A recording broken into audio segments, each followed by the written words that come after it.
Grabo. Ya empezó. Bueno, ya nos están grabando.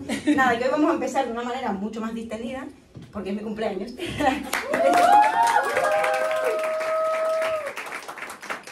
No es tan bueno. No sé si es tan bueno, de hecho, esto que voy a hacer ahora lo voy a hacer para descargarme. Los voy a usar de terapeutas, vengo de trabajar 10 horas, así que lo necesito. O sea, me lo merezco. Voy a usarlo a ustedes ahora del público, de analista, y yo me voy a descargar un poco. No sé si es tan bueno cumplir 35. Y evidentemente esto lo vamos a asociar con el tema de hoy. No sé si está tan bueno cumplir 35, realmente. O sea, de camino hacia acá, fui a pasar la tarjeta del metro y ya no me pasaba. Se ha acabado la Telloba, ya no hay más. Ya no tengo ayudas para la hipoteca, ya se me pasaron los descuentos para el Interrail, se me pasó el tren hace rato. Es decir, ya no hay ayudas, ¿no? Como bienvenido a la adultez. La adultez te dice eso, ya ni Dios te ayuda, estás solo un poco en el mundo. ¿Alguien acá tiene menos de 30? Aplaudan quienes tienen menos de 30. Aplaudan. Los envidio a todos, o sea, de verdad, los odio, o sea, odio, los odio. Todos los envidiamos, que no soy la única, al menos eso también, a ver si alguien se identifica conmigo en lo que voy a decir.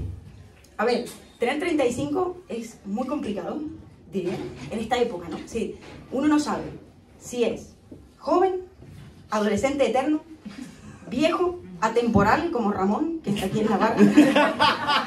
ya, es como no hay parámetros. O sea, mi madre a mi edad tenía una casa propia, 3 hijos y un marido. Yo tengo una suscripción en Netflix, tickets para el Sonar y el Festival del Brunch. Eso es todo mi patrimonio.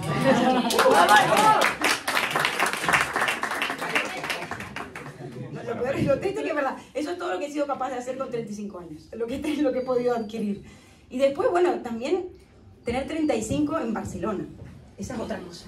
Porque si fuese un pueblo, sería diferente, los parámetros serían otros, estaríamos casados hace 10 años, ya tendríamos hijos, ya sería todo así como de la misma manera, ¿no?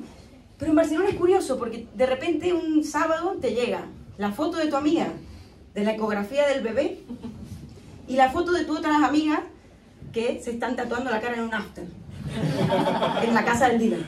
Eso. Es como ese contraste, ¿no? O sea, un grupo de amigas te invita al baby shower y el otro grupo de amigas te invita a monegros. O sea, no hay punto medio, ¿no? Yo, personalmente, les cuento y me confieso aquí que estoy en el punto exacto de la vida en el que me pregunto si ser madre o seguir siendo feliz. El gran dilema, ¿no? que tengo hoy en día. Y para colmo, estos 35 me pillan soltera. Soltera. Ahí sí que yo creo que me merezco un aplauso. O sea, porque eso es de valiente. Eso es de valiente. Estar soltera a los 35, bien, ¿no? Yo creo que la soltería es como, para mí es como Roma. Es un lugar al que siempre vuelvo, ¿no? Todos los caminos me conducen a ese lugar. O sea, es como, sí, de repente todos los caminos me conducen a la soltería. Me vuelvo a encontrar sola siempre. Debe ser, yo creo, porque me gusta, evidentemente. Y ya, o sea, ya me hago cargo, porque esto de me encuentran los 35, ya evidentemente es así. Y después, bueno, por otro lado, hay mucha gente que cuando le decís que está soltera, no sé, lo entiende, supongo, sobre todo la gente mayor, que todavía cree en el amor para toda la vida y estas cosas, que te dice, bueno, pero el mar está lleno de peces, ¿no? Y decís, bueno, no están teniendo en cuenta una variable muy importante, ¿no? Que es la contaminación. Los peces del mar. Hoy en día comerte un pez del mar es equivalente a ir a tomar agua de un río en Chernóbil. Es lo mismo. O sea, no hay punto medio también, ¿no? O sea, y en eso estamos, y por esa confusión también de época, de edad, cuando se ha perdido el parámetro, venimos en tertulias anteriores hablando de la muerte de Dios, y la caída de los grandes metarrelatos y los grandes ideales de Occidente, nos encontramos un poco a veces desconcertados sobre la edad que tenemos, sobre si somos jóvenes, qué es ser joven, qué es ser adulto, qué es ser maduro. Creo que son temas que, al menos a mí, en este momento, me culminan bastante y, bueno, espero compartirlos con ustedes. Les agradezco muchísimo que estén acá, gracias por venir de verdad a cada uno de vosotros. Y a Pau, por acompañarme, por estar siempre, por este podcast que me encanta y que nos sostiene a ambas y nos ha encontrado.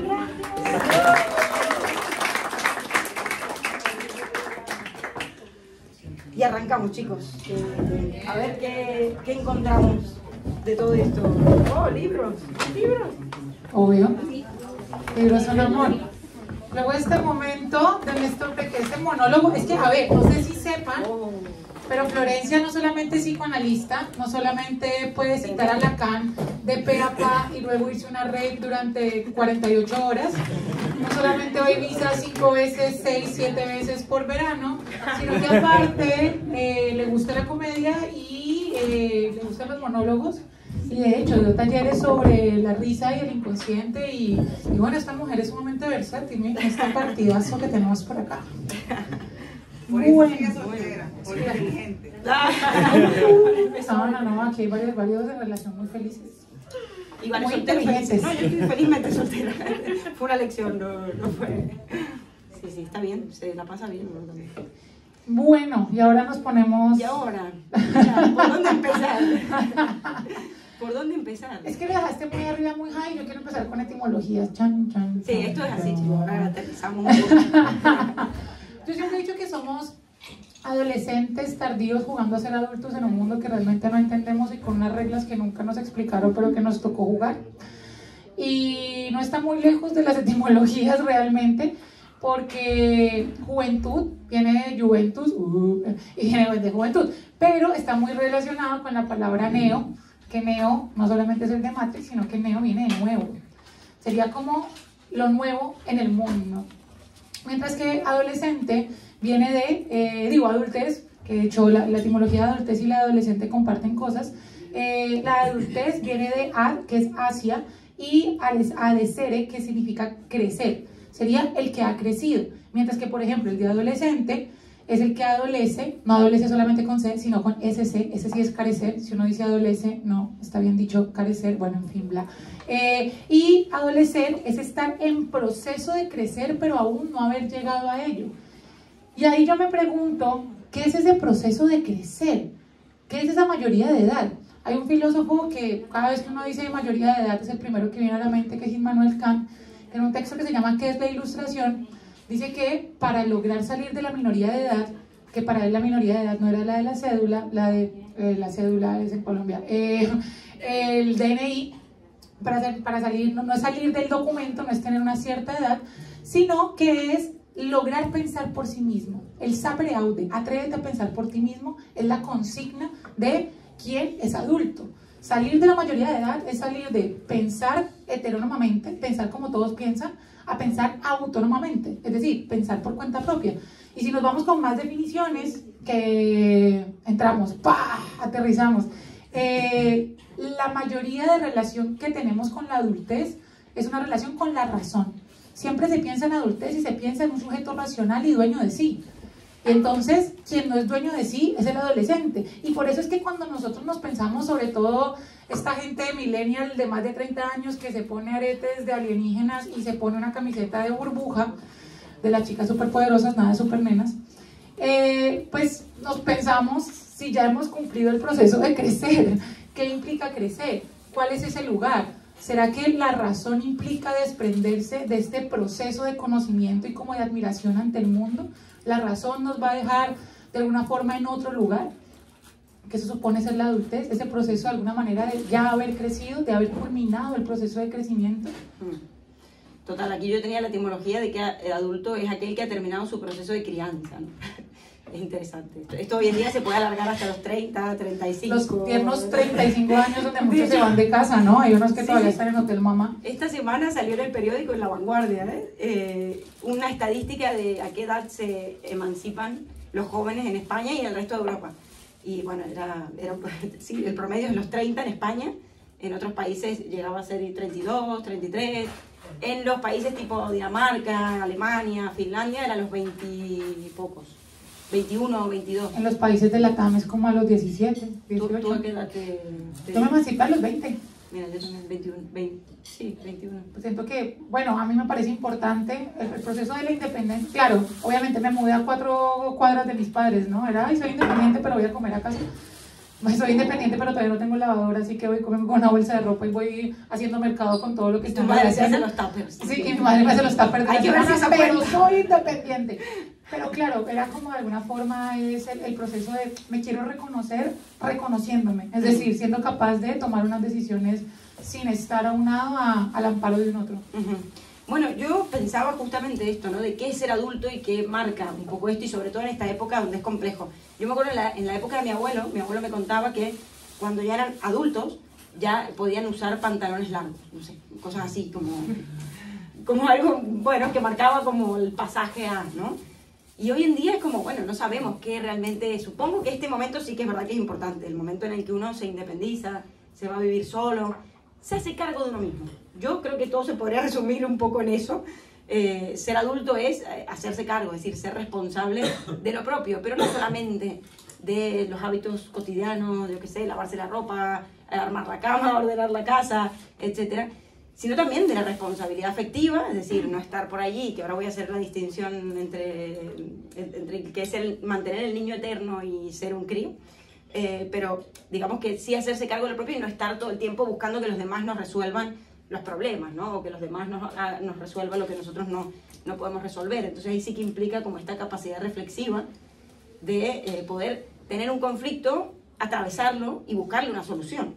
Es decir, yo creo que esto es algo clave que marca la vida adulta, que puede suceder a los 18 o puede suceder a los 60 o nunca, porque realmente es verdad que creo que hay gente de 60, 70, no sé si 40 que no llega a la mayoría de edad cantidad, que nunca ha llegado a pensar por sí mismo y a la adultez tantos. Para madurez, ahí habría que hacer la distinción. Entonces, ahora, ¿qué es ser adulto? O sea, esta es la pregunta a la que vuelvo, y creo que la adultez también tiene algo que ver con un ideal, es decir, con un ideal de conducta, un ideal a alcanzar. Se supone que uno cuando es adulto tiene que cumplir con ciertos parámetros, igual que la madurez también creo que cumple esta función un poco de ideal a alcanzar, como si realmente en algún momento uno dejara de crecer, ya sea físicamente, psicológicamente, vitalmente, ¿no? A nivel de experiencias. Yo creo que en eso es como algo continuo que nunca cesa, o sea, uno nunca cesa si está abierto y es aprendiz, por decirlo así, no tiene nunca un cesar de aprender o crecer internamente, incluso lo podemos pensar así. Pero cuando pensamos, por ejemplo, no sé si parece un poco trivial esto, pero cuando decimos que una fruta está madura es cuando está en el punto exacto en donde se puede comer, donde es útil yo diría que lo más útil. Sí, pero cuando una fruta está madura es como su punto más... su punto de apogeo, digamos. Sí. Su punto máximo de dulzura, del máximo sabor que puede llegar a tener. Para comerse. Para comerse. O sea, pero es como el punto en el que tiene la esencia más marcada, pero a la vez como que todavía no empieza a pudrirse.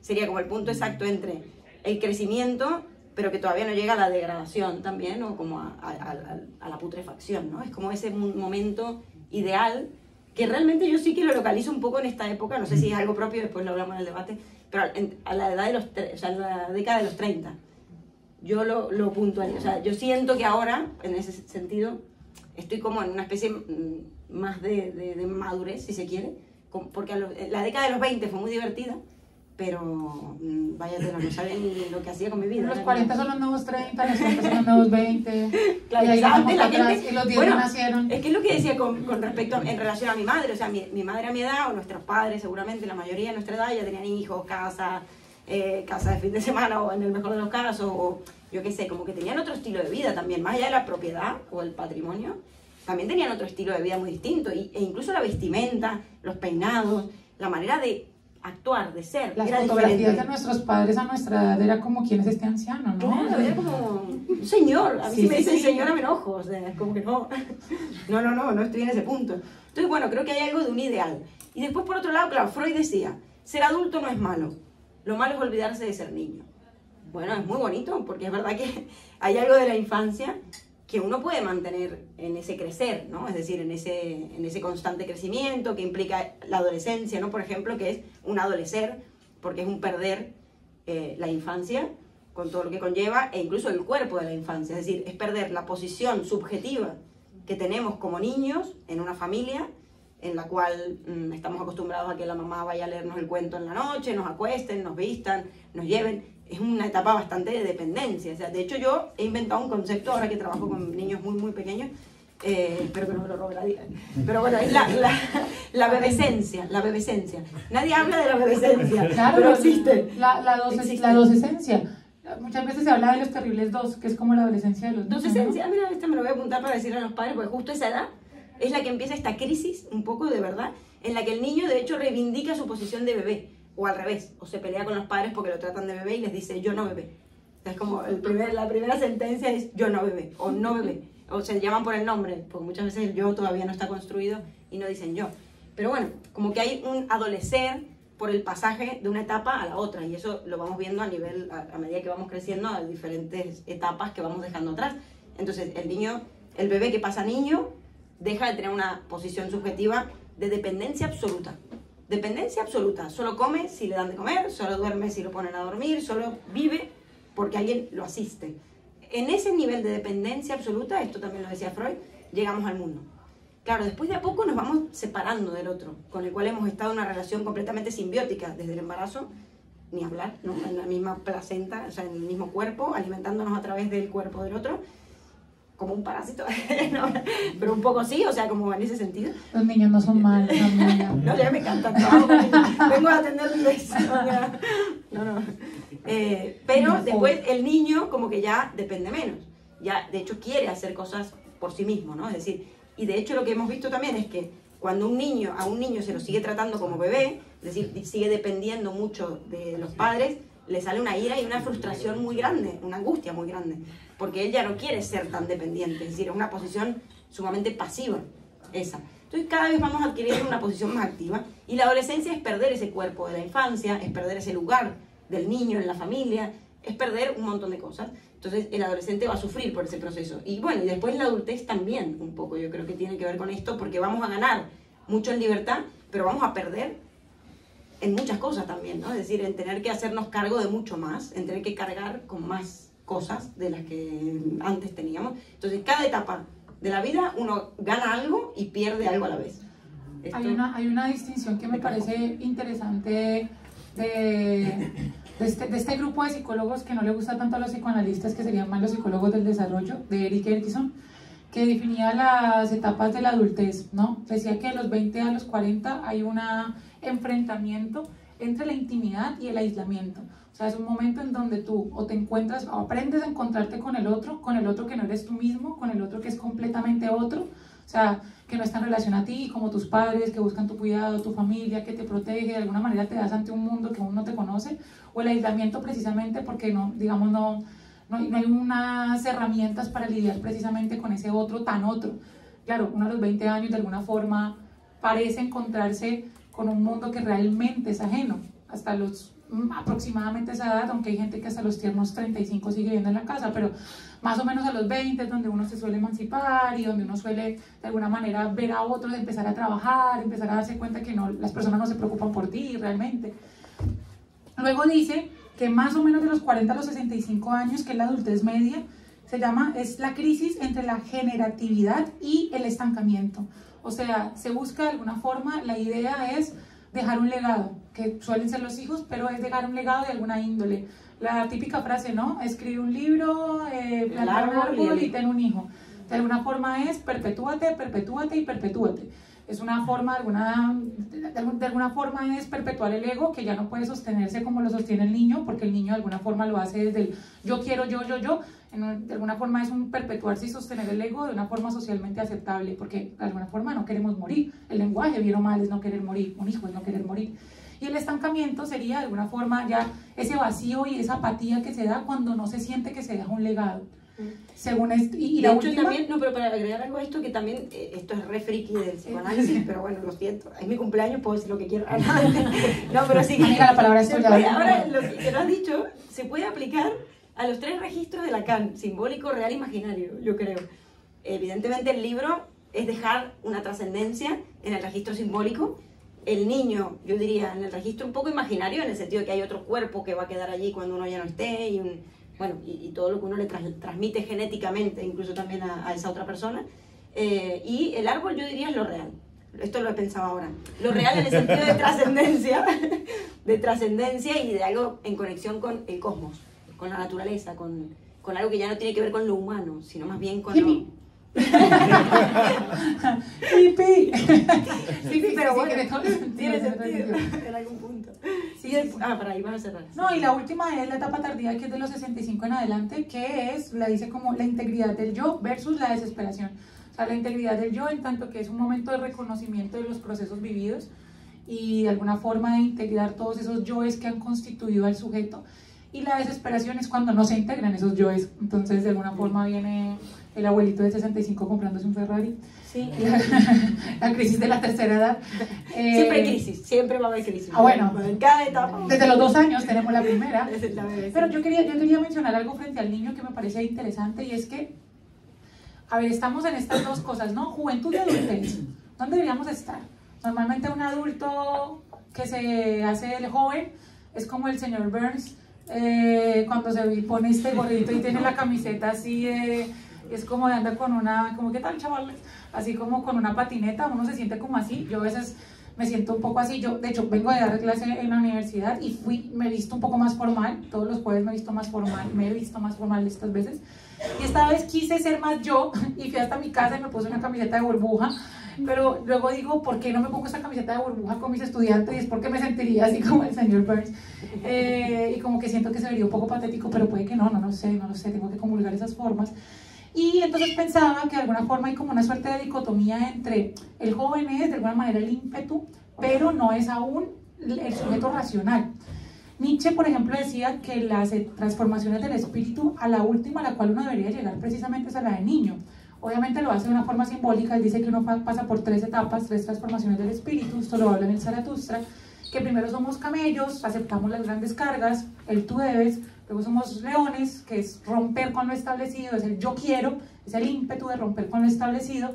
Pero el niño, a diferencia del león, no solamente rompe con lo establecido, sino que es capaz de jugar. Que me parece muy interesante la noción de juego. Jugar, cuando uno juega, sabe las reglas del juego y es capaz de proponerle y es capaz de crear. El niño crea y el niño juega y el niño es capaz de crear sus propios valores. Finalmente lo que sería, pues, el superhombre.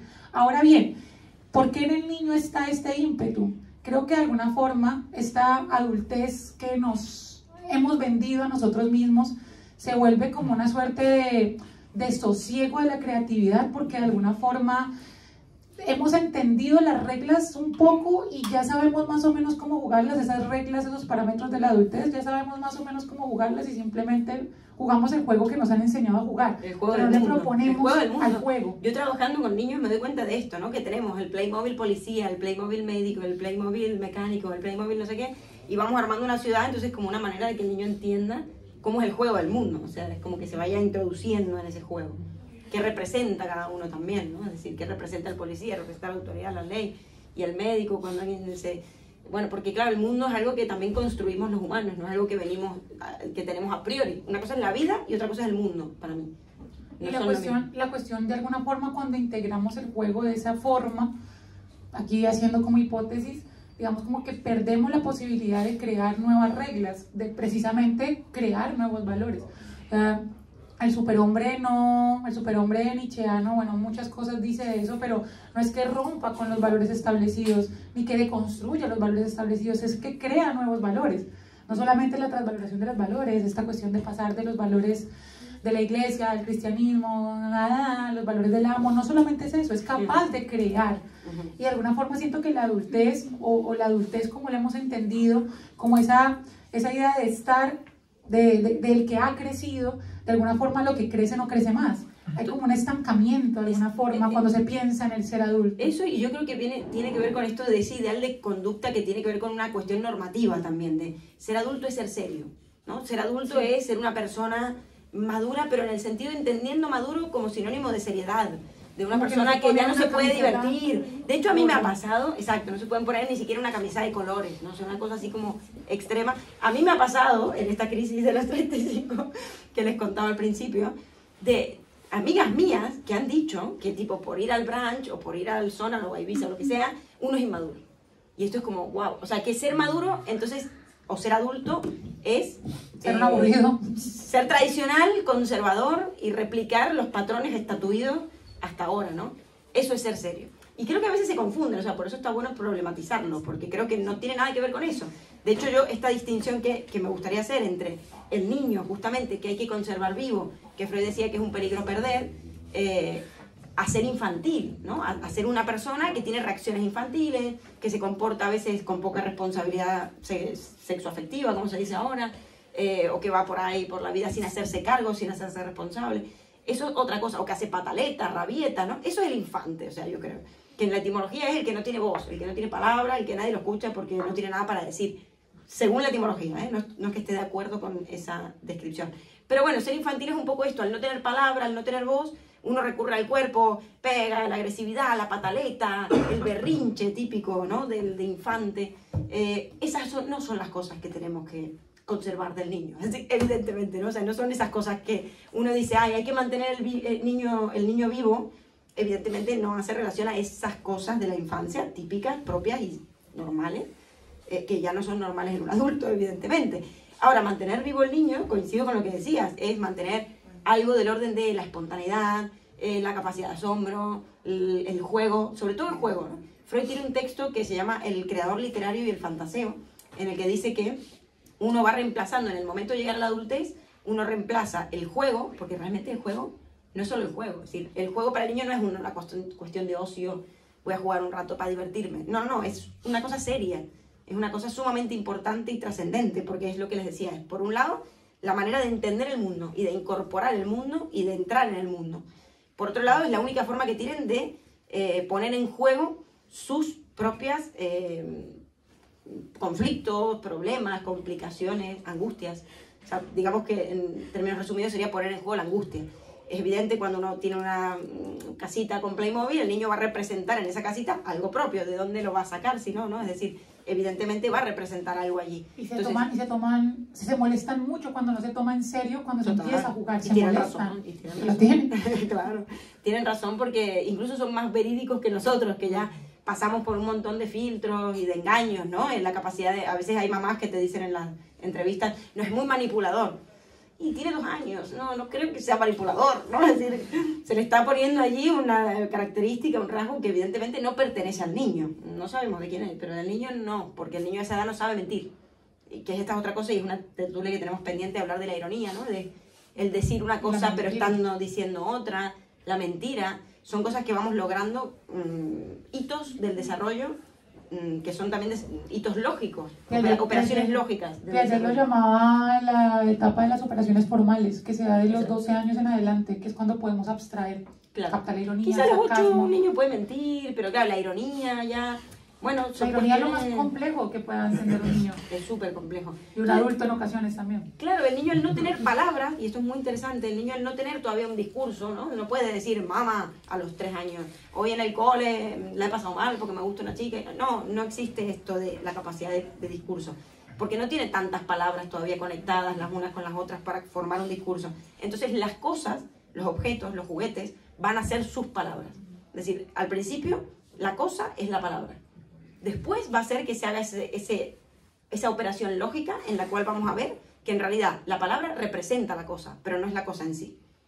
La palabra es el tiempo de la cosa, decía Heidegger, ¿no? Entonces, ahí ya nos aproximamos a algo que es mucho más abstracto y más complejo, que todos nosotros ya lo tenemos internalizado, pero que son estos hitos y revoluciones, diría, internas, subjetivas, del desarrollo que se van a ir dando. Entonces, bueno, creo que es importante esto, que el niño hay que mantener esa capacidad de jugar y que Freud decía que después se traslada, no es que se pierde, porque en la vida nada se pierde, porque uno no quiere perder aquello que le causó placer, sino que solo hay desplazamientos en las cosas, ¿no? Entonces Freud va a decir que reemplazamos el juego por el fantaseo. Luego vamos fantaseando por allí, nos soñamos que pinchamos en, yo qué sé, en una fiesta, o que jugamos como Messi al fútbol, no sé, vamos soñando cosas y ese es como el reemplazo de ese juego infantil. Pero bueno, y la capacidad de asombro y el júbilo también. Que el júbilo lo encontramos en la infancia, cuando el niño se mira al espejo la primera vez, en el estadio del espejo, que hay una expresión de júbilo, y luego en el final de la vida, cuando nos jubilamos. Que es curioso, es curioso esto, ¿no? En la jubilación, que la palabra jubilación viene de la etimología de gritar de alegría. Hoy muchos jubilados no gritan de alegría. Por Dios, ¿será que nos jubilamos? ¿Quién cree que se va a jubilar? Nadie. Eso ya empezando por ahí. Sí. Y es verdad que los jubilados hoy tampoco es que gritan tanto de alegría, la mayoría, ¿no? Que no es que está tampoco tan bien. Pero se asociaba a la capacidad de dejar de trabajar. Entonces creo que también hay una relación muy estrecha entre ser adulto y el trabajo. No me digan que no es algo que nos define como adultos. El hecho de trabajar. No solo como algo social que impera, ¿no? Que también tiene que ver con este imperativo, este ideal de eres adulto, trabaja. Sino también algo interno, ¿no? Que cuando uno a veces no trabaja no siente Bueno, voy a sumarle aquí las banderas rojas van a salir acá, trabajo capitalista, porque Marx decía que el trabajo definía al ser humano, trabajo entendido como la capacidad de modificar el entorno en pro de mi beneficio, o sea, aquí hay una relación dialéctica como el sujeto interactúa con el mundo y de alguna forma el resultado de ese interactuar con el mundo es modificarlo en pro de su beneficio por medio del trabajo. La cuestión es que en este momento, este modo de producción en el que estamos, que es el capitalista, que ha habido más modos de producción, y ahí podemos entrar, de hecho quería nombrar a Han en este momento, que hemos pasado de un modo de producción un poco más primitivo, del sistema de trueque, luego a un sistema esclavista, luego a un sistema feudal, estamos en un sistema en este momento, en un modo de producción capitalista. Orgánicamente podríamos pasar a otros, o podríamos darle un empujoncito con la revolución del proletariado, pero bueno, si quieren le damos el empujoncito con la revolución del proletariado. Ahora, Marx decía que nos definimos por el trabajo, es decir, nos definimos por ese hacer. Después, de hecho, Hannah Arendt, filósofa que adoro, más adelante le va a sumar otra cosa más que nos define, que es la acción, más allá del trabajo, más allá de la labor también, pero bueno. Entonces, el trabajo, esa cuestión de definirnos a nosotros mismos, que también considero como un sinónimo del ser adulto, no solamente es el trabajo que de alguna manera intercambia una actividad física por dinero, que intercambia tiempo por dinero para intercambiar por bienes y servicios. Ese doble intercambio que tenemos con el capitalismo, ¿no? Yo hago plata para comprar cosas para mí. Es que yo trabajo para conseguir las cosas para mí, sino que hay un doble intermedio con el papel moneda. Pero el trabajo, entendido como la capacidad de modificar el entorno en pro de mi beneficio, que esto es, bien o mal, no sé, nosotros no vivimos en cuevas, o sí, sino que en sótanos interiores sin ventanas. Dividimos 80 metros cuadrados en 3 espacios para alquilar por 1.500 euros en el centro de Barcelona y cogemos nuestro pequeño pedacito de hogar y le ponemos 2 cuadros y colgamos unas 3 matas y con eso ya sentimos que lo habitamos, pero lo modificamos, es decir, no solo llegamos al mundo como de puntita, sino que lo modificamos en pro de nosotros. Yo creo que un adulto es capaz, si vamos como a esta definición de trabajo, es capaz de saber cómo modificar su entorno para sí. Es decir, un niño, de alguna forma, por mucho que juegue, cree y haga cosas, ya el niño, ya no niño nietzscheano, sino niño biológico, un niño de alguna manera va habitando el mundo que le han hecho habitar, o sea, va habitando un mundo viejo. Hannah Arendt dice que los nuevos llegan a un mundo viejo y que, de hecho, habla de un concepto importante que es la natalidad. La natalidad es la posibilidad de crear, de hacer algo nuevo, porque finalmente los nuevos, que son los niños, llegan a un mundo viejo y bueno, es importante que lleguen a él, no pueden llegar a un mundo viejo, pero de alguna manera pues no podemos absorberlo desde el adultocentrismo en este mundo viejo, tampoco podemos abandonarlos a su suerte, pero tampoco podemos absorberlo en este mundo viejo. Y entonces un niño de alguna manera llega en este mundo que le precedía, que estaba antes de él, y lo habita de la forma en que todos le han dicho que lo habite. El adulto se supone que tiene la posibilidad de tomar una decisión y de habitarse a sí mismo de acuerdo a como quiera, de modificar el entorno en pro de como lo desee, se supone. Yo creo que hay muchos adultos no adultos en esos términos. Abundan. La mayoría. Total. Y bueno, para cerrar con la adultez y pasar también a la juventud, que me parece importante, porque creo que no es algo, más allá de que la etimología sí remita a una edad, creo que es algo que uno puede mantener, o quiero creer, a lo largo de la vida, ¿no? Como una especie de espíritu joven, ¿no? Que no tiene que ver tanto con la edad biológica. Pero sí decir que adultez entonces para mí sería como un ideal de conducta que a veces implica perder el placer. Por eso es que hay júbilo en la infancia y en la jubilación, es decir, pero en el medio no, porque se supone que uno tiene que sacrificarse, ser serio. Nos atraviesa la cultura y todo lo que eso implica, las instituciones, trabajar. La norma, Foucault también ahí aparece. Exacto, todo ahí se concentra en la adultez, ¿no? Como en esa etapa media, intermedia de la vida, que al final es la más larga, yo creo. De instituciones que establecen la normatividad sobre ser madre, ser padre, ser trabajador, ser. Total. Pero ahora, yo creo que uno puede ser adulto y a la vez, y creo que no solo puede, sino que debe garantizarse ciertos placeres, que uno no puede estar todo el tiempo trabajando solamente, ¿no? Es decir, que ya sean los placeres que cada uno quiera y crea, Pero cada uno verá que... De hecho, pero estamos sí que... pensando, para que lo sepan, en el grupo de irnos a Ibiza un par de mesecitos. Salía grupo. Un par de ¿Un par de meses, no. meses? Ojalá. Un par de meses. Me encanta el lapsus, me encantó. Yo soy partidaria, amo tu inconsciente. Amo tu inconsciente, vamos a quitear por ahí, por ahí. Bueno, la parte buena de la adultez, yo creo, y creo que tiene que ver con el placer también, es que uno creo que puede también tener más acceso al placer. Uno puede, es coger mejor. Hago una bromilla un poco argentina, porque coger en Argentina, ya sabéis lo que es. Bueno, pero ¿por qué? Porque uno se conoce un poco más, se supone, ¿no? Y se supone que le ha dado más vueltas a sus síntomas y conoce un poco más de qué padece y de qué goza, se supone. No siempre pasa, pero se supone. Se supone que uno le ha dado, o se ha encontrado, mejor dicho, más veces con su fantasma, se podría decir, ¿no? Que es algo que se repite, una escena que normalmente se repite a lo largo de la vida. Y por más que sepamos que es el fantasma, no la hemos visto. Entonces creo que hay algo del orden de saber qué nos gusta y aproximarnos un poco más a eso, que a veces en la juventud muy, muy temprana no encontramos. Estamos como más, bueno, abiertos a experimentar, como algo de esto de todavía ese dejo de niño, infante, que está deviniendo adulto. Entonces, adulto es un ideal de conducta y por otro lado una posición en el mundo, una posición del ser, se podría decir. Y la juventud me parece interesante también, porque creo que hay algo de la juventud que se conserva de la infancia, que es el entusiasmo, la proactividad, las ganas de aprender. También hay una cierta soberbia a veces en la juventud. Y me preguntaba, ¿por qué Sócrates se rodeaba de jóvenes, ¿no? Es decir, porque le gustaban. Sí, también. Joven era No hay una respuesta más corta. joven era sinónimo de chulo. A ver, sí, porque... Nada más que decir. Ah, perdón, me cagué el chiste, sorry. Yo no tenía igual, sí. Pero no Sí, era el chiste. a ver. Había algo más. Hablemos de la homosexualidad en la antigua Grecia. Pero de los jóvenes, ¿no? Es decir, más allá de que no existía este concepto de hoy en día, de mayores y menores, o sea, no estaba tan mal visto que una persona de, no sé, 50, 60 estuviera con un crío de 18 hoy en día. Habían dos vínculos con la... Bueno, hay una cuestión ahí súper interesante que creo que es transversal a lo que hemos hablado un poco, porque es que hicimos una charla aparte sobre el miedo a la vejez, creo, sobre la vejez, exacto. que hubiera sido interesante, juventud, madurez, vejez. Bueno, pero a mí me parece que podemos retomar. Vienen por nosotras. ¿Por qué? Porque de alguna manera creo que es transversal la imposición de lo bello, entendido como la normatividad de la belleza, pero al mismo tiempo como lo que no se pervierte, ¿sí? Cuando hablamos de lo maduro, ¿no? Lo maduro es como la cúspide que tiene la fruta o la verdura y el mejor momento para que se coma, y el resto después ya viene la putrefacción. Y antes está pues demasiado bicho, o sea, no está lo suficientemente bien, está muy verde, ¿sí? Y no sabe tan bien, entonces de alguna forma, pero lo que viene después es la putrefacción. Entonces de alguna forma esta noción de belleza, si la traemos aquí para Platón, ¿qué está pasando afuera?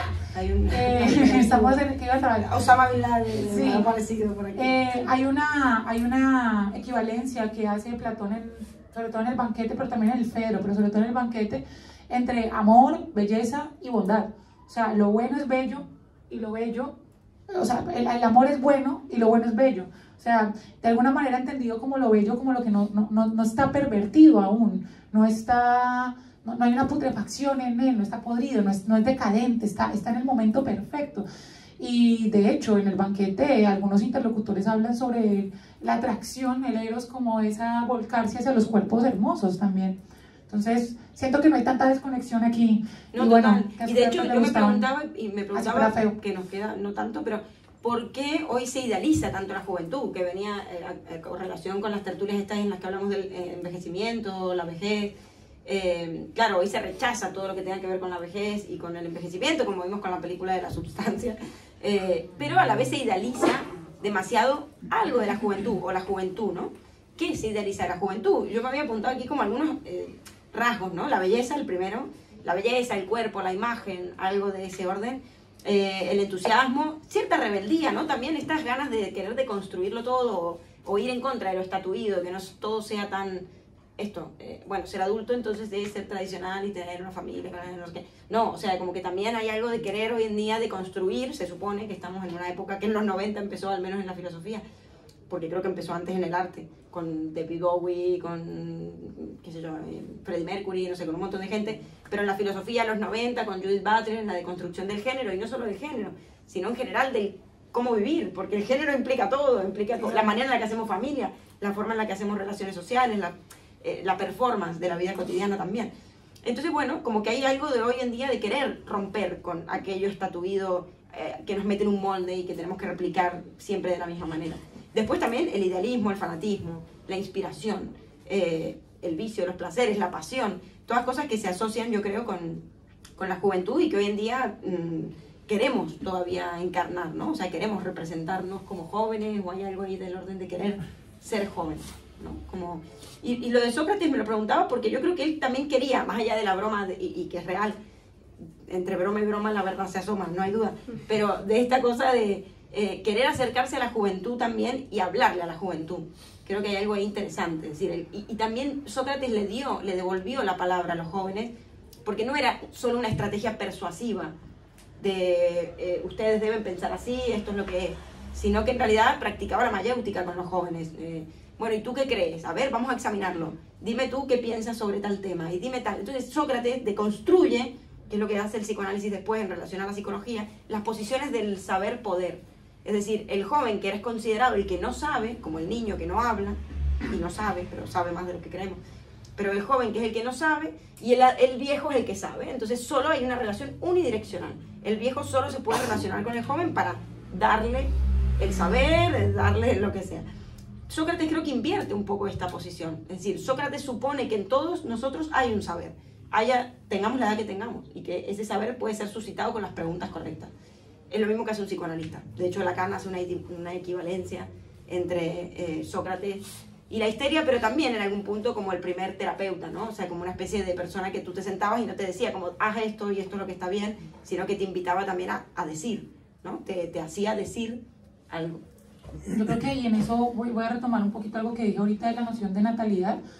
Hannah Arendt, en un momento donde la filosofía era la filosofía de la muerte, me explico, ella estaba en un contexto en donde estaba como de moda, pongámosle así, el existencialismo sartreano, Simone de Beauvoir, Heidegger ahí se puede meter también, aunque es hermeneuta y bueno, también fenomenólogo, bla, bla. Pero bueno, es una filosofía de la muerte, una filosofía pensada en somos seres para la muerte, es decir, la muerte nos pone de cara a nuestra finitud y con eso nos pone de cara al ser. Si soy capaz de reconocer que muero, pues soy capaz de reconocer cuál es mi vida. Y una de las cosas más auténticas que tenía para el existencialismo el ser humano, de las cosas que nos definía, lo más propio era la muerte. Y Hannah Arendt dice, bueno, hay algo que también es lo más propio, y es el nacer. O sea, todos nacemos. Y en la natalidad es el proceso milagroso en el que algo nuevo viene al mundo. Si no se naciera, no habría cambio. En tanto se nace, se cambia. Y entonces empieza a abordar la noción de natalidad en relación a la capacidad de crear.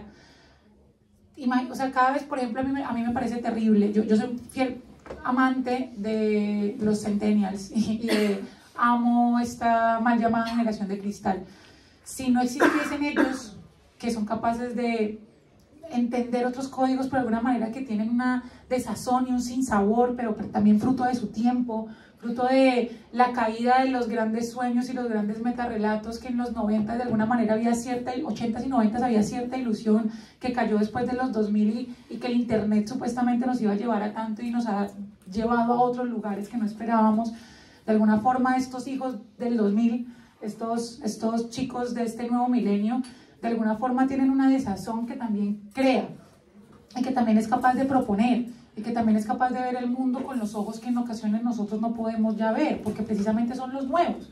Entonces cuando yo soy bastante nostálgica, melancólica con mi generación, soy una chica de los 90s y me encanta y siempre digo los dibujos animados eran mejores los de mi tiempo y un montón de estupideces, fruto de la melancolía, pero de alguna forma no es que fueran mejores y peores, son fruto de mi tiempo y el lenguaje de mi tiempo. Si no existiesen los nuevos y se les permitiera a los nuevos ser nuevos, no tendríamos la posibilidad de cambio. Entonces, de alguna manera, darle el lugar a la juventud que merece es fundamental. Totalmente, y yo escucho mucho, y sobre todo en el entorno psicoanalítico, es como una crítica que tengo ahí con mucha gente del mundo del psicoanálisis, que hablan de, estos adolescentes están peor que nunca, terrible, la juventud está perdida. Qué comentario de viejo, o sea, a mí me hacen sentir vieja, o sea, gente de mi edad que habla así de la juventud. Siempre la juventud ha sido así, es decir, siempre ha sido esto de desafiar, de corromper, de preguntarse, de increpar, y es su función. Es decir, yo creo que es su función en la sociedad y que es necesaria también, que nos increpe un poco. Si uno quiere ser padre o madre, déjese increpar, ¿no? Déjese desafiar un poco, que vas a pretender que tu hijo sea exactamente como tú lo deseabas y soñabas, así como el hijo perfecto, no, que te cuestione algo, ¿no? O sea, lo mismo si uno es docente o si se encuentra o como terapeuta, ¿no? Evidentemente hay algo propio, creo que de la juventud, de cuestionar lo estatuido y de cuestionarnos aquello que damos por tan sentado, ¿no? Que decimos, esto es así. Y creemos que ya es simple, ¿no? Y nos movemos en este mundo creyendo que este mundo es lo natural. No hay nada menos natural que el mundo, pero nos hemos habituado tanto a vivir en él que al final lo hacemos natural, ¿no? Y esa es la paradoja del mundo, que es lo más artificial y lo más natural a la vez. Y ya tenemos que cerrar porque estamos en 45 minutos, pero de la madurez es verdad que no hablamos mucho, aunque creo que fue un tema transversal, pero sí que se asocia mucho con el buen juicio, ¿no? La capacidad de reflexión, como dijo Pau, el hecho de también, ir conforme. Yo creo que yo lo resumiría como en la persona que es capaz de actuar, pensar y hacer, pensar. Consecuentemente. Exacto, consecuentemente. Pensar, hacer y decir consecuentemente y que se hace responsable. O sea, yo creo que es eso. Y además es un proceso eterno que nunca acaba, el proceso de maduración, uno creo que lo hace toda la vida. Y bueno, ser maduro quizás sí que ya habla de ciertas cualidades adquiridas, ¿no? Del desarrollo, pero bueno, creo que es algo que uno va haciendo y va aprendiendo a lo largo de toda la vida. Y bueno, y queremos escucharlos entonces a ustedes, así que... Eso, chiques. Cuenten sus anécdotas también, lo que sienten de ser adultos en este mundo, que yo me he desnudado aquí. Gracias.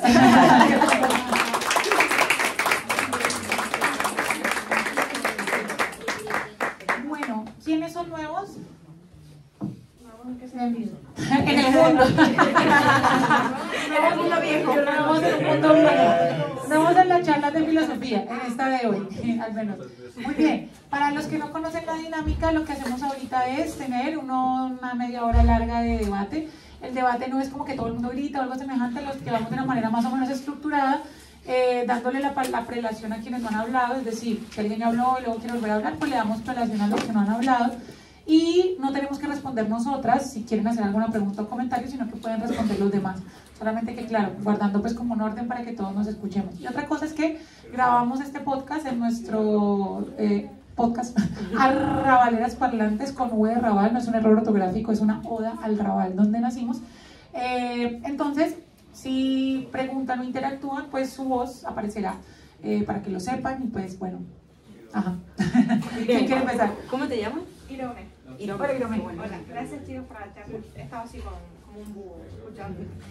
Nada, yo es que casualmente estaba hablando con ella antes. O sea, realmente no estaba pensando en que esto tiene que ver con la charla de hoy, pero casualmente tiene que ver con la charla de hoy.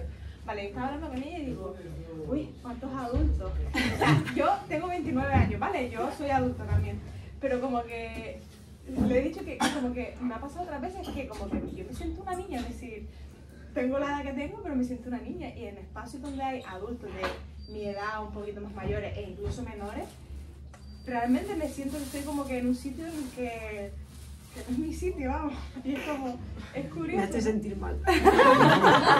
Aunque sea con gente no sé, es como, me pasó una vez de fiesta también con unas amigas que estábamos en un bar y había gente pues, de mi edad y más mayores y yo decía, ay, me siento que este no es mi sitio, como que hay muchos adultos. Fue el año pasado que tenía 28, ¿sabes? Es como que tendemos, yo creo, a ver a los demás, nos sentimos más niños de lo que somos. A mí también me pasa que os he visto entrar y digo, ahora, ¿cuánta gente mayor? Y digo, pero si tiene mi edad. Que no porque aparentáis, no porque no porque aparentéis más, sino porque yo me siento más de, digo, coño, no, que yo también tengo 26 años, o sea, siento que no tengo esta edad. Me siento todavía que tengo 18, estamos justo ahora en proceso además de buscar piso, estamos las dos queriendo mudarnos, estamos desesperadas, nos echan, tranquilas, llegamos al hermanas, alquiler, somos leyenda, lo podemos.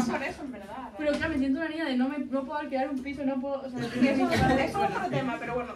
Que justo cuadró la charla que nos estábamos hablando antes, sí. No, creo que han sacado un temazo más allá de que nos han hecho sentir mal a todos, pero gracias. Yo tengo mi camiseta de burbuja. Ya llegarán a los 35. Ya verán cuando tengan 30 años. No, pero sí que es verdad. De hecho, a mí me pasa también de que a veces me siento muy pequeña. De hecho, mi madre cuando me llama es muy gracioso porque me dice, hola Peque, ¿cómo estás? Y yo es como que, claro, no hago sinapsis en ese momento. No sé, como que hay una infantilización de la población bastante fuerte. no solo por, no lo digo por mi madre, sino digo en general, como una cosa de, en el curro también me pasa, a veces, hey chiquilla, no sé qué, como las más grandes, digamos, no sé, como que hay una infantilización a veces de, y creo que tiene que ver a veces, no sé cómo lo ven, con el ser madre o no ser madre, tipo si ya tienes una familia, es que vuelvo a lo mismo con la tradición, si tú tuvieras una vida tradicional de familia, con casa, con todo lo que tenían nuestros padres a nuestra edad, como que creo que te ven como alguien realmente mayor y adulto, pero no está el concepto, todavía no lo hemos integrado, del nuevo adulto, o sea, de las nuevas formas de ser adulto. Creo que hay que integrarlo porque los jóvenes sí, los jóvenes, yo siento que... Y esto que no podamos, cierro con eso, a tener acceso a la hipoteca o tener la casa propia o que la economía es tan inestable, contratos de trabajo temporales, contratos de pisos temporales, todo eso hace que no nos podamos arraigar de alguna manera en la adultez. Siempre estamos en el riesgo de volver a la casa de nuestros padres, ¿no? O sea, es como... Si están en Colombia, pues devolverte a tu tierra, Jesús bendito. Yo creo que los realmente nuevos, porque nosotros ya no somos nuevos muchachos, ese bus ya zarpó.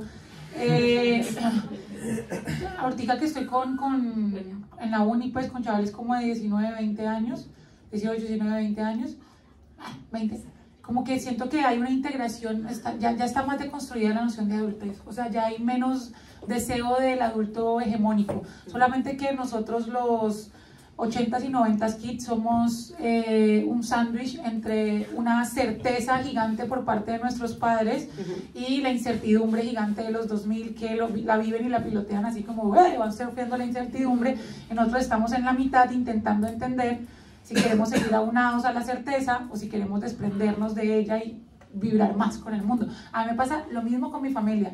Yo tengo 11 tíos, soy una familia grande, imaginarás cuántos primos, unos 30, y cuando estoy en familia con mis primos, siempre se sientan por ahí los primos y por allá los tíos en ocasiones, y digo, no, alguien pregunta, no, ¿dónde está el tío Héctor? No, allá en la mesa de los grandes, sí, o sea, en la mesa de los adultos. Aquí estamos los niños de 30 y 35 y 40 años que estamos charlando del dolor de espalda, ¿sí? Sí. Y también otra cosa importante, que lo que han dicho me parece súper interesante, es que somos las generaciones, entre comillas, la mayoría quizá de nosotros, que fueron criadas bajo el lema de que a mi hijo no le falte nada. No quiero que a mi hijo le falte lo que yo no tuve, ¿no? Hemos crecido en Disneylandia, entonces yo pensaba y decía, bueno, claro, crecimos con el modo Disney, creyendo que en nuestra primera entrevista de trabajo nos recibiría el pato Donald, ¿no? Y te recibe el pato Donald Trump, después, no el pato Donald, es como algo mucho peor, ¿no? Pero hay algo de este mundo de fantasía, ¿no? En el que crecemos o hemos crecido a veces y después nos vamos a dar una hostia con la realidad donde no es así. No sé, yo ahora que trabajo con niños y trato de, no sé, como hacer un poco de concientización, de prepararlos para el mundo real, ¿no? Como un mundo en el cual van a tener frustraciones, van a tener angustias, problemas, no van a encontrar pisos, van a tener contratos de 6 meses, yo qué sé, como cosas de ese tipo, ¿no? Entonces, pero todo eso dificulta, es verdad, el sentirse adulto, porque dificulta el sentirse estable, sentirse que uno realmente puede por sí mismo. Y dependemos o del papá Estado, que es una manera de seguir siendo niños, o del papá capitalismo, ¿cómo? No, nada. Bueno, el padre putativo, del que te pone biológicamente.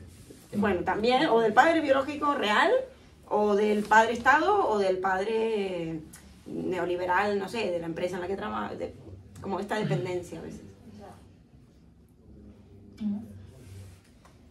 Creo que había... Sí, aquí, ¿y Eva? Bueno, pero aquí primero ya Yo la había levantado hace rato, por eso cuando lo levantó ahí. No, bueno, primero de todo que es la primera vez que vengo aquí, o sea que fascinante escucharos, o sea, yo hablaré desde la ceguera de los 24, perdón. La ceguera de los 24. Estamos llenos de jóvenes aquí. Es que es verdad, me encantan todos los términos que habéis manejado y todo eso, ¿no? Y me quedo, por ejemplo, o sea, tenía todo el rato en mi mente como a mi maestro, o sea, que es como una persona que ha estudiado durante mucho tiempo y una persona que tiene un espíritu joven increíble, estuvo en las revoluciones de París en los años 70 y tal, o sea, es muy mayor. ¿Quién es? Se llama Lluís, es escritor, y en uno de sus libros pone en la portada de pregúntenle a los jóvenes, ellos lo saben todo, ¿no? Y claro, cuando él me dice cosas así, por ejemplo, como también no dejes pasar la vida, por ejemplo, ¿no?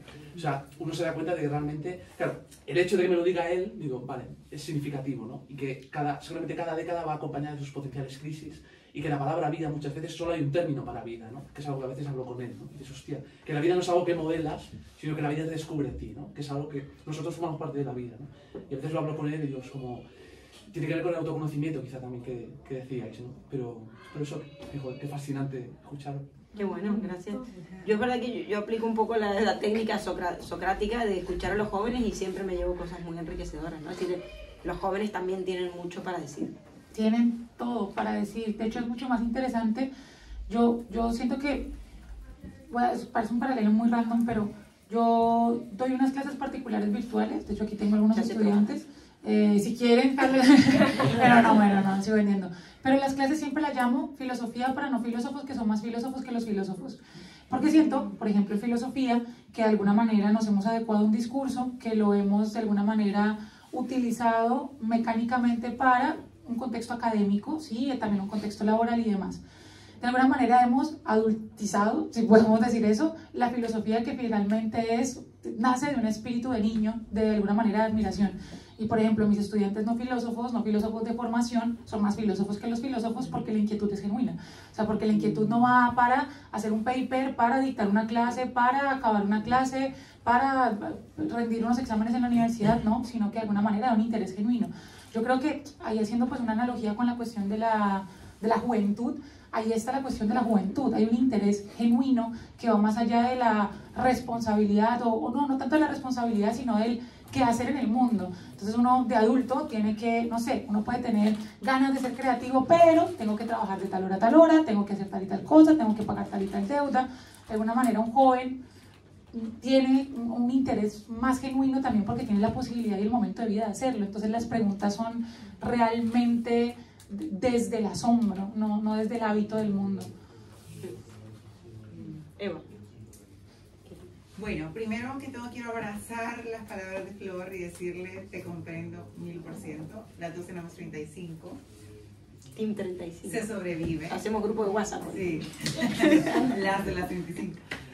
No, primero abrazar tus palabras, decirte, sí, te entiendo muchas de las cosas que narras, pero en la medida que lo narras, creo que lo enlaza y de alguna manera es como el hilo conductor de todo lo que dijiste, algo hermoso que es la libertad de ser, de no tener que pretender ser nada más que lo que somos.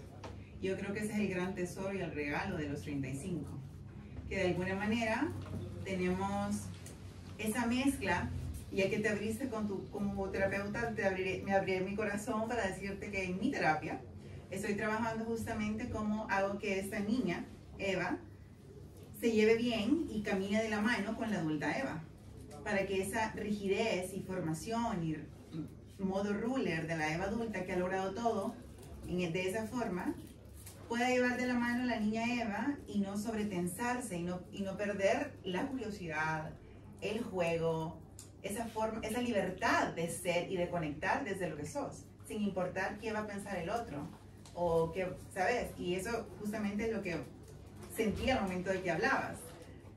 Como que esa libertad está presente, y creo que la adultez de alguna manera es ese abrazo entre el niño y el adulto que te permite caminar en la vida con esa libertad, y que la libertad a fin de cuentas es la capacidad de elegir, haciendo las paces en paz con ese pasado y viendo con ilusión el futuro y navegando con elecciones el día a día en presencia, en la mayor presencia que nos sea posible. Así que de nuevo abrazo tus palabras, celebro con vos tus 35 y te digo, te acompaño en esta aventura de ser niña y adulta a la vez. ¡Ay, qué bonito!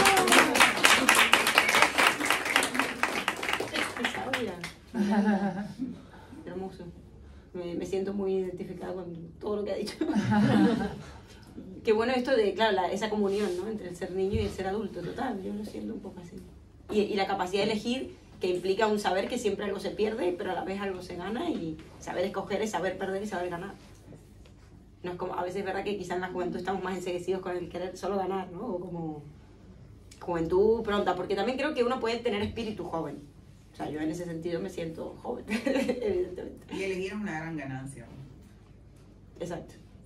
Juventud, divino tesoro, te vas para no volver. Cuando quiero llorar no lloro, y a veces lloro sin querer. No se acuerdan de ese poema, ¿no? ¿De quién era? Sí. No me acuerdo. Pero sí, es como famoso.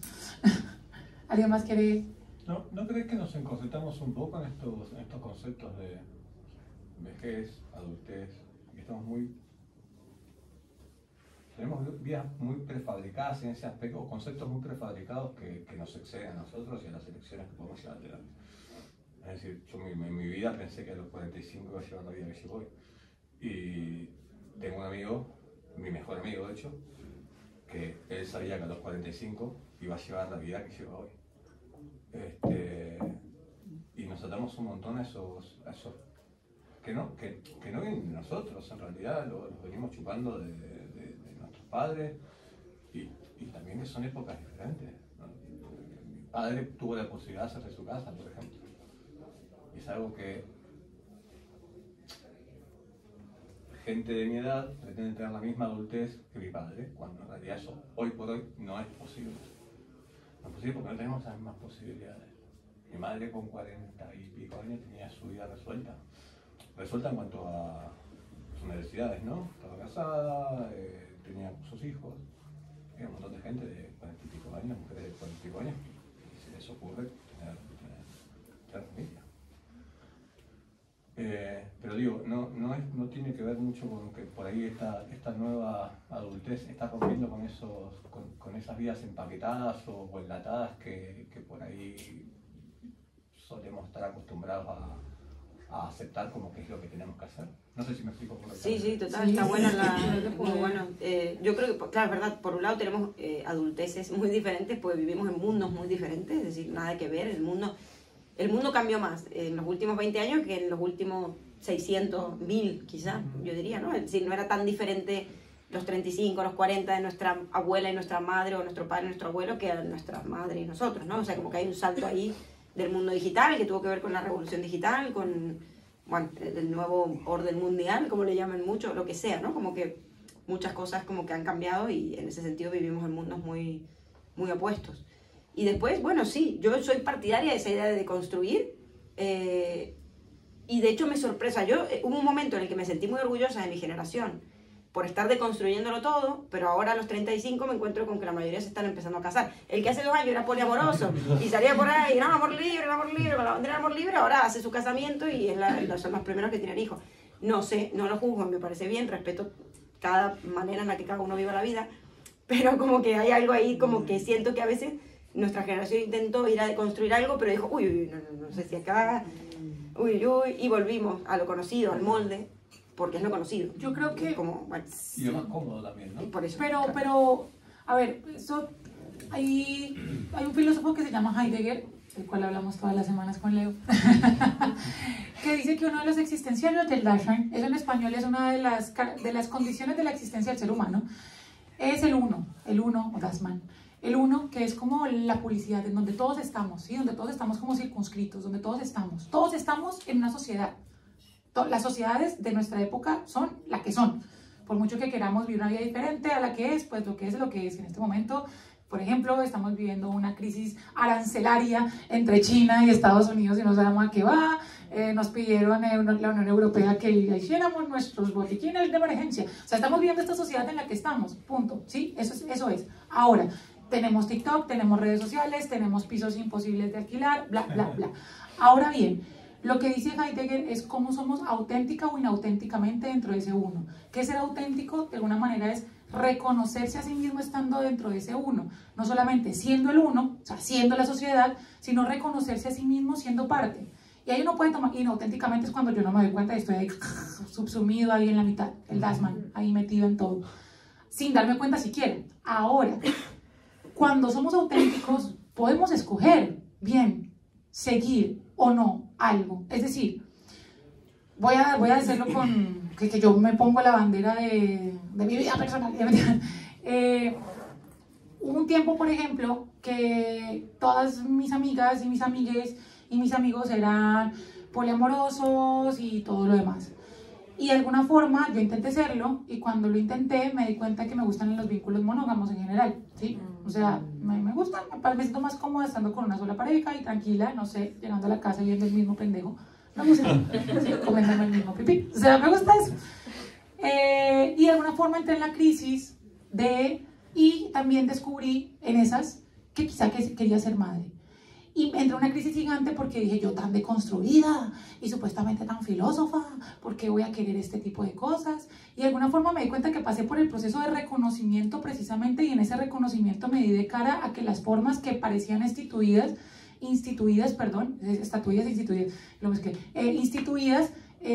me gustaban algunas partes, pero por ejemplo a mí me gusta una monogamia, no de la heteronorma, ¿no? Como tú eres esto, yo soy esto, no, construyo la monogamia con mi pareja de una forma en la que podemos no ser la heteronorma construida. ¿A qué voy con esto?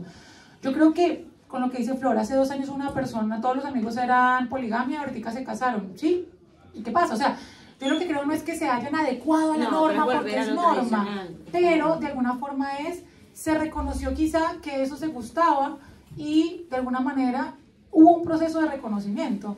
O sea, sí, imagínate si nosotros quedáramos con el mismo peinado que tuviéramos cuando éramos adolescentes y teníamos los mismos rayitos que teníamos en los 90, cosa complicada, ¿no? Y está bien que cada uno experimente y todo lo que sea, pero sí veo que muchas veces, y yo desconfío totalmente de una persona que dice que está deconstruida, sea hombre, principalmente, no, hombre, o sea, siempre, ¿no? Hombre es persona y amigo de Dios. Nadie está tan deconstruido, no hemos cambiado tanto en el fondo, es esto, o sea, sí, hemos cambiado en algún punto, hemos postergado quizá el momento en el que llegara el molde,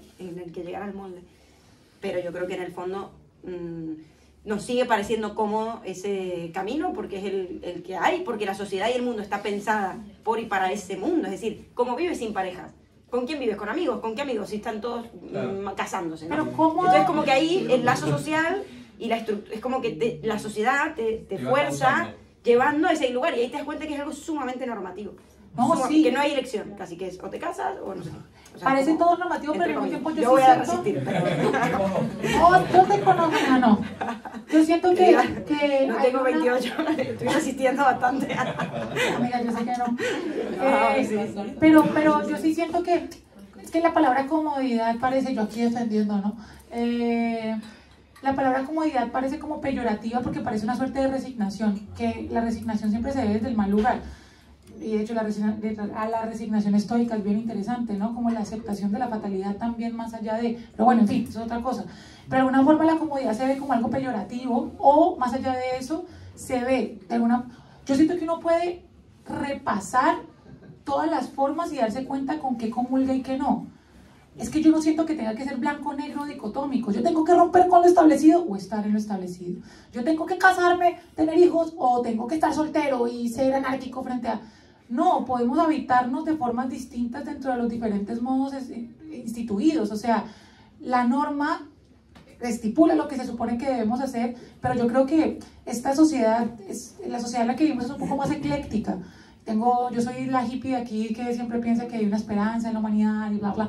Yo siento que esta sociedad un poco más ecléctica es capaz de crear, agarrar lo que le gusta, tomar lo que sí, tomar lo que no, saltar un poco. Y que de alguna manera puede jugar con las normas, estando dentro de ellas, pero construir también algo.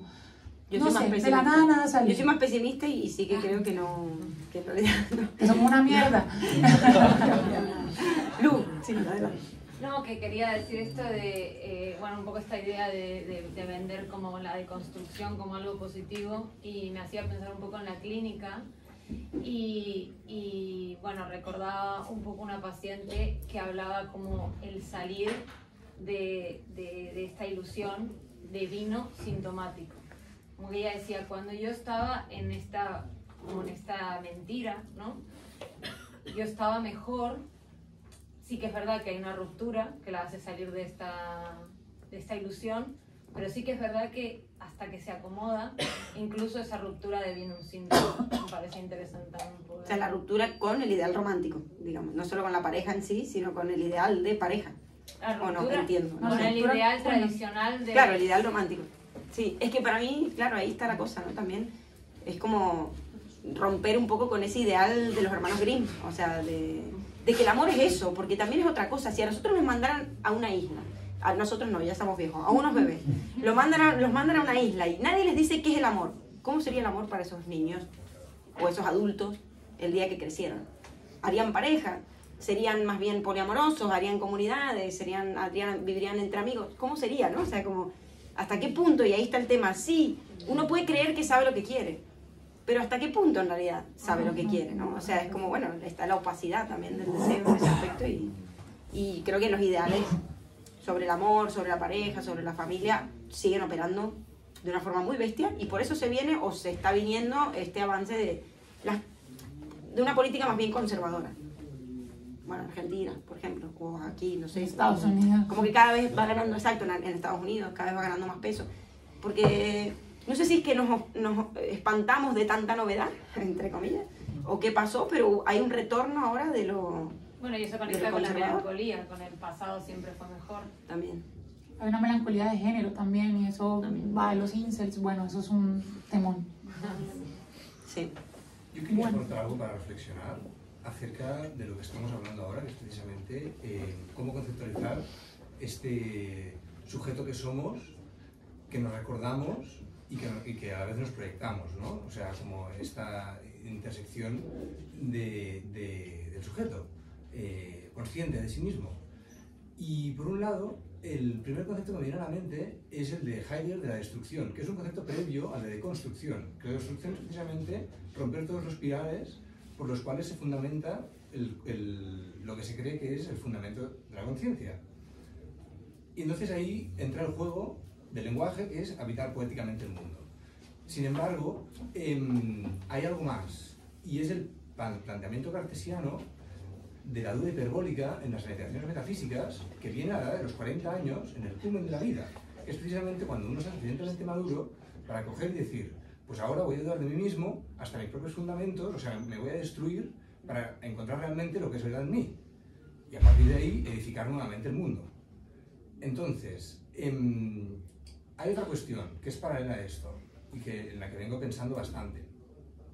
Y es que, por ejemplo, la madurez de Kant es estética. O sea, sapere es una cosa del sabor, del gusto. Y es el gusto estético, el gusto es estético. Entonces, la experiencia estética, por excelencia, que nos da la libertad, es la del terror máximo, y es la de la conciencia de la angustia.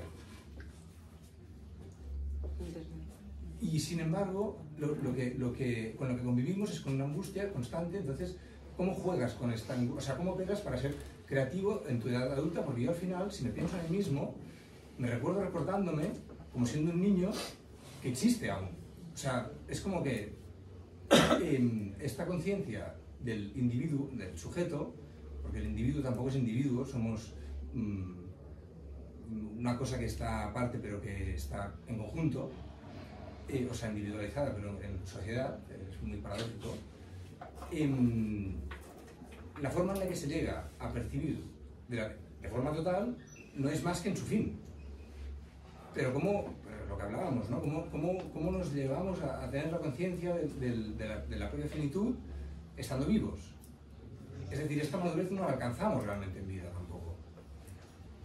Y la adultez, o el paso en mi opinión, de la juventud, el paso por la juventud, o hacia la juventud, es esta destrucción,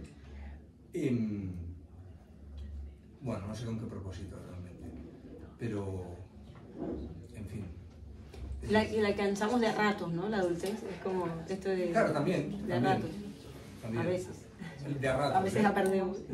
Bueno, de a ratos, o sea, claro, no sé si de a ratos. O sea, yo creo que para mí, en mi opinión, la cuestión es que un niño, o sea, un niño puede superar la angustia, puede tener la experiencia de la angustia y superarla. Lo que pasa es que es en el momento en el que esta angustia se proyecta hacia un fondo vacío de la libertad, o sea, conscientemente, que lo que se devuelve de la psique, lo que retorna de la psique, es una proyección de uno mismo eyectado hacia lo absoluto, hacia la nada. Me encanta lo de que hayas traído el concepto de angustia atravesando ahí la angustia, la vida en general. y que la angustia finalmente aparece, bueno, tiene que aparecer para que aparezca también la noción de responsabilidad. O sea, la angustia tiene que estar en el momento en que sabemos de nuestra condena hacia la libertad y de que lo único de lo cual no podemos librarnos es la libertad. Y eso precisamente, la conciencia de ello, de alguna forma puede darnos de cara a esa noción de adultez, pero aquí viene transversal la noción de responsabilidad. La responsabilidad es la que genera la angustia. Aunque bueno, aquí hay muchas cosas por decir y las podemos hacer tras Y bambalinas. Lidia y cerramos si quieren, a menos que alguien más de aquí quiere. Porque Jaire que le da muy buen lugar a la Vale, Lidia y tiene la última. Como una mujer de 38 quería conocer un poco la perspectiva de las nuevas generaciones en cuanto a lo que estamos hablando, porque vosotras os veis como, o sea, lo que están diciendo hacia dónde vamos os representa. ¿Me he explicado? A mí no A mí mucho, sí. la verdad. O sea, lo que decimos de que el adulto de ahora es un poco la consecución de los antiguos patrones, ¿no? Un poco os resuena o estáis en otra onda. No, es que lo comento porque yo he convivido con gente de 26 años y he coincidido en muchas cosas con ellas, pero por otro lado las admiro porque veo que todas estas sobrecargas o todas estas memorias que tenemos, ellos no lo tienen, mi compañera no la tenía. Entonces por eso os pregunto, me interesa saber vuestra perspectiva. Ah, mira, aquí, O sea, yo aquí responde. Yo tengo 25 años y como que siento que la gente que es más mayor que yo, tipo de 30 años, como que hay un empeño muy claro en alargar todo el tiempo la juventud y en cambio la gente más pequeña que yo hay un empeño muy grande en ser muy mayor. De hecho, como... Eso siempre. Eso siempre. Eso siempre, de hecho, ahora mismo en Eso la nos pasa a actualidad... nosotros también. Sí, a todas. Obvio. Como que vas a una tienda de ropa y la sección de niñas y de niños es ropa de adulto, en plan de Eso sí me ha trajes. cambiado. Es rarísimo. Eso no ha cambiado. Y la ropa de mayores es como ropa más de niña, ¿sabes? Sí. Como que hay una cosa así muy extraña. Y yo, por ejemplo, a mí me pasa que me identifico con esas ganas de ser mayor y idealizo los 30 como si fuera lo más. Es una trampa, es una trampa, es una trampa, es una trampa. Es una trampa. ¿Pero por qué? Porque hablamos los mal. No, ya la gente más de 30, eso sí, ya. Creo que voy a salir peor de lo que llegué aquí. Y también, No, Depresión pero post porque 35. porque también a esta edad como que cuesta mucho identificarse con algo porque los mayores te tratan como un niño y los niños te tratan como alguien muy mayor, ¿sabes? Entonces es como que, no sé, no se entiende bien en qué punto estamos. O qué, no sé, qué espera la vida de los otros, ¿sabes? Como que somos los nuevos salvadores o algo Ya. así. Y es como... Disfruta los no sé si 25. quiero eso. Había saltado Ah, pero la él mano. también, ¿eh? No sé quién hizo primero. Después, si no... Ah, perdón, ¿quién? No, yo creo que existe como una dualidad. Por ejemplo, cuando antes hablaba el chico, no sé si está por aquí, sobre la angustia, yo creo que cuando eres pequeño no tienes el concepto como angustia, como palabra, como lengua descrita, como algo definido. Y al final, si tú de pequeño ves esa angustia o vives esa angustia, no puedes definirla hasta que no eres adulto, ¿no? Incluso cuando eres adulto también defines esa búsqueda, pero realmente intentas encontrar esa libertad para salir de esa angustia, o de esa ansiedad, o de ese estrés, o de esos conceptos generados, que antes estaba de acuerdo contigo, que hablabas sobre que muchas veces generamos conceptos para encasillar palabras o encasillar modelos de vida o modelos de estructura pues tradicionales o que son arquetipos muy construidos, ¿no? En algo correcto al final, ¿no? Creo que a veces nos movemos un poco sobre lo que es correcto y no nos atrevemos a buscar esa libertad que a nosotros de pequeños nos generaba de no encontrar tampoco la definición de cómo es jugar a pelota, por ejemplo, ¿eh? Entonces, cuando tú eres mayor, y a nosotros nos pasa, porque aquí creo que de esta filera somos los más jóvenes, Sí, seguro. tenemos 20 años, 26, el nivel de estructura o de concepto como lo vivo yo, de tener 26 años y saber que mi padre con 20 años ya podía tener una hipoteca, ya podía trabajar y tener un piso y tal, y dices, hostia, obviamente ha cambiado la estructura social de una manera increíble, ¿no? Entonces, tienes como que reinventarte, y sí que es verdad que nosotros vivimos como esta invención o esta novedad con mucha más facilidad, pero también con unas dificultades increíbles, ¿no? Y al final creo que aparecen muchos más conceptos que nos podemos preguntar para decir, ¿cómo vamos a generar nuestro futuro si con 26 años puedes tener un trabajo, los alquileres están a 1000 y pico aquí en Barcelona o te vas afuera de Cataluña? Dices, guau, ¿qué voy a hacer con 35 años o 40 años? Entonces, sí que vivimos la incerteza, ¿no? De decir, ¿qué vendrá nuevo? Vamos a la aventura, pero hay como esa duda, ¿no? De, hostia, es que mi padre con 20 años ya tenía un piso, ya tenía trabajo, ya tenía seguridad y tal. Al final, voy a hacer algo diferente, y si te dedicas a una profesión diferente, ya sea artística o cualquiera, claro, es como la duda esta de ¿qué voy a tener, ¿no? ¿Qué voy a tener? Esa es la cuestión.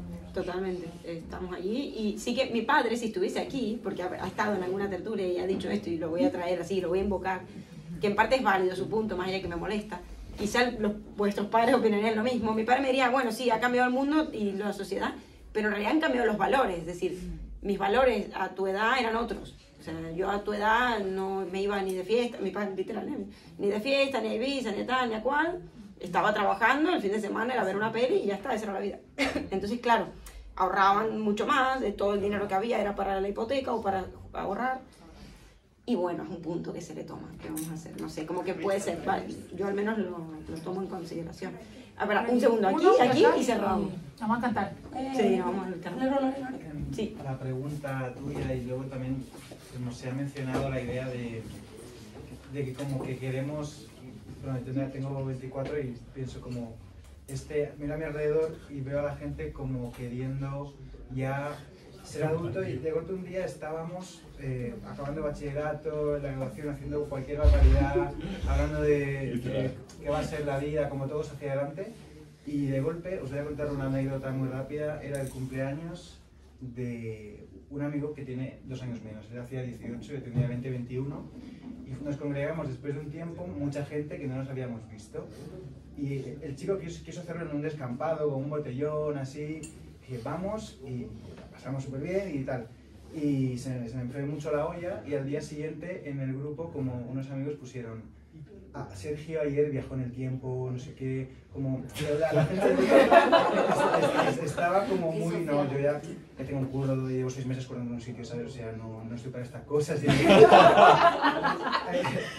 Entra de golpe lo que hablabais de crear con conciencia, o sea, si tú creo, no sé, que con conciencia decides ser de la manera y como que puedes put yourself together, un poco como vas tirando, dices, vale, está vivo y se mantiene y vive así, pues dices, creo que eso hay más madurez que no asumir algo que te ha venido, que a lo mejor, no sé si la determinación viene de atrás, a la vez viene de tu entorno, porque luego la gente hablas en privado con cada uno y somos peltrafillas, pues se lo quieren pasar bien, hacen sus movidas, y luego para afuera es como otra cosa y dices, la seriedad, no sé, son temas complicados.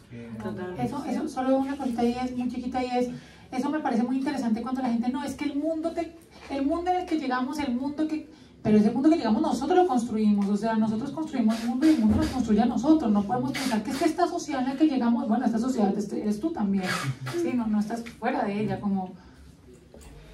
Y la última palabra, adelante. Que lo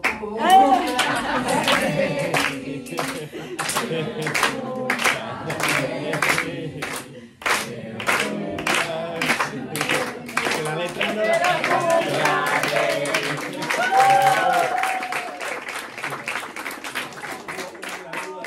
Gracias, me alegro que haya caído jueves, la verdad, gracias. Son re importantes para mí, así que espero verlo. Y el resto, bueno, están todos invitados al karaoke. Ahora nos vamos a hacer karaoke aquí al lado y después va a tomar algo. Así que... La muchacha no trabaja mañana, así que... Gracias, chicos, gracias. No trabajo para la tarde, gracias.